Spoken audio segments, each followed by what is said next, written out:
Jadi begini, bisnis ini kan bisikan manis ya kan. Kalau gagal namanya bisit. Jadi begini. Kapitalisme ini tidak punya musuh. Kapitalisme ini konsekuensi dari prinsip liberalisme. Sebenarnya sudah dimulai sejak Cold War. Setelah Perang Dunia Kedua ini sebenarnya begitu Perang Dunia selesai, Perang Dunia Pertama itu kenapa sih? Anda kalau cerita narasi paling gampang, Perang Dunia Pertama ini apa? Jadi putra mahkota Austria Bosnia dibunuh ya di Sarajevo oleh tentara Serbia.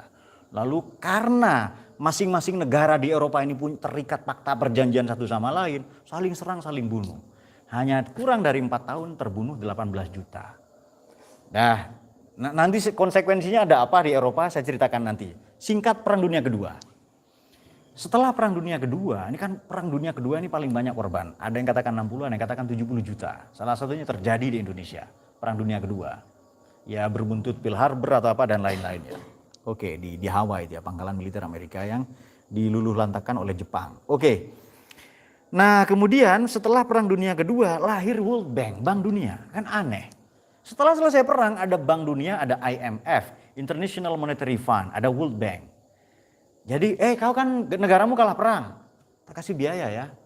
Nah, oke. Ya orang kepenak ya karena langsung udah dikasih dana untuk perbaikan begini dan lain. Indonesia disumbang apa? Disumbang PLTA, pembangkit listrik tenaga air. Disumbang aspal. Kenapa? Karena Barat atau Jepang setelah itu mau jualan mobil. Disumbang pembangkit listrik karena Jepang mau jualan televisi, mau jualan radio. Kita senang. Weh Jepang rahimakumullah baik. Ya, gitu. Otakmu enggak nyampe. Mereka otaknya nyampe, otak penjajah itu, ya kan? Sejak apa resolusi Meiji ya kan? Sejak restorasi ada yang revolusi. Oke. Mana ini? Oke.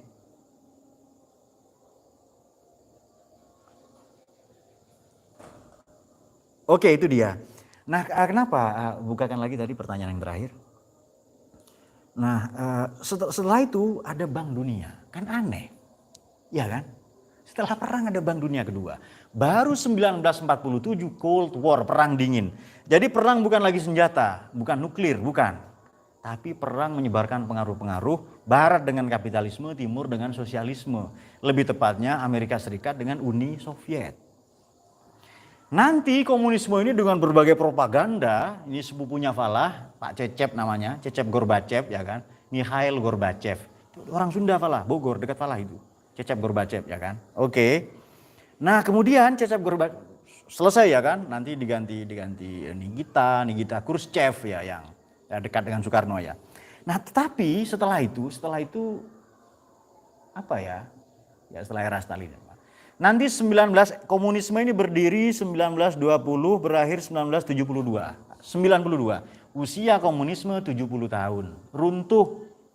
Tembok Berlin runtuh, artinya Jerman Barat Timur bersatu. Jerman Barat dijajah Amerika, Jerman Timur dijajah Soviet. Kemudian Soviet runtuh, pecah jadi negara-negara kecil yang terbesar Rusia. Ya Chechnya, Azerbaijan, Turkmenistan, Uzbekistan. Kemudian Chechnya, itu semua negara-negara pecahan Soviet. Berarti kapitalisme tidak punya musuh. Kenapa? Komunisme sudah runtuh. Meskipun ada, partai komunis di Yaman ada, sampai sekarang. Di Indonesia tidak ada. Jadi yang teriak, komunis, banyak di sana. Oke, di sini tidak ada. Oke, setelah itu apa? Barat mau bikin musuh tandingan. Musuh tandingan itu bernama skriptualisme, fundamentalisme, bernama etnosentrisme. Maka setelah runtuhnya tembok Berlin, ormas-ormas, organisasi yang berdiri di seluruh dunia pasti bercorak etnosentrisme, kesukuan, pasti bercorak fundamentalisme. FPI, Wahabi gencar, itu pasca runtuhnya tembok Berlin. Ini Anda harus tahu geopolitik seperti ini, biar orang NU enggak ngaji tok. Nah, fa'ala yaf'ulu fa'lan tok. Tapi ya geopolitik ya yang lain-lain lah ya dipelajari ya kan. Anda harus mempersiapkan diri menjadi pemimpin dunia. Nah, bisa ditebak. Maka hangatlah ya, dan itu diorkestrasi, didanai oleh siapa? Oleh kapitalisme. Agak menarik sedikit lagi. Nah, kapitalisme nanti membiayai, menang banyak terus. Tidak pernah kalah kapitalisme ini. Nah, akhirnya apa? Maka sentimen-sentimen setelah runtuhnya tembok Berlin, sentimen agama kuat. Jadi setelah 92, sentimen agama sampai sekarang kuat. Presiden Brazil Jair Bolsonaro gara-gara sentimen agama. Trump sekarang nyalon lagi. Trump itu terpilih gara-gara sama isu agama juga. Kalau saya menang Afro, orang Islam saya kembalikan ke Afrika katanya. Kata Trump. Kemudian di Prancis Le Pen, di Jerman Lutz Bachmann, di Belanda Geert Wilders, di Indonesia Rizik Syihab. Diorkestrasi untuk itu.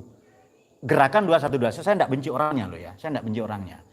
Ini peta politik internasional, ini geopolitik, Anda cerdas. Itulah ngaji. Hampir dia memenangkan dengan gerakan people power, ya kan? Dengan gerakan itu populisme kanan itu menjungkir menenggelamkan Ahok, kalah Ahok ya kan. Lalu menang, Pak Anies maju jadi presiden ya kan. Oke. Dan Anda harus ngerti begini orang Islam itu biar keren, umat Islam yang keren. Nah, belajar di pesantren Luhur Baitul Hikmah, filsafat yang dipelajari. Oke, satu lagi, Kang Ijo, oi. Ingin bertanya Pak, apakah pindah ibu kota juga termasuk ini terakhir ya, hijrah? Seperti ibu kota Indonesia akan pindah ke ibu kota yang sekarang ini. Ya hijrah, tapi hijrah versi pemerintah. Betul atau enggak ya Allah alam, kita berbaik sangka saja. Okay, I think this is the last question. Nah, kita berbaik sangka saja ya, karena Jakarta sudah tidak kuat, Jawa sudah terlalu penuh, ya pindah ke sana supaya ada pemerataan pembangunan, dan biasa. Ibu kota negara-negara maju itu banyak yang pindah. Amerika ya, dulu New York ke sana, padat sekali, pindah ke Washington ya. Nanti nasibnya Jakarta kira-kira seperti New York lah itu.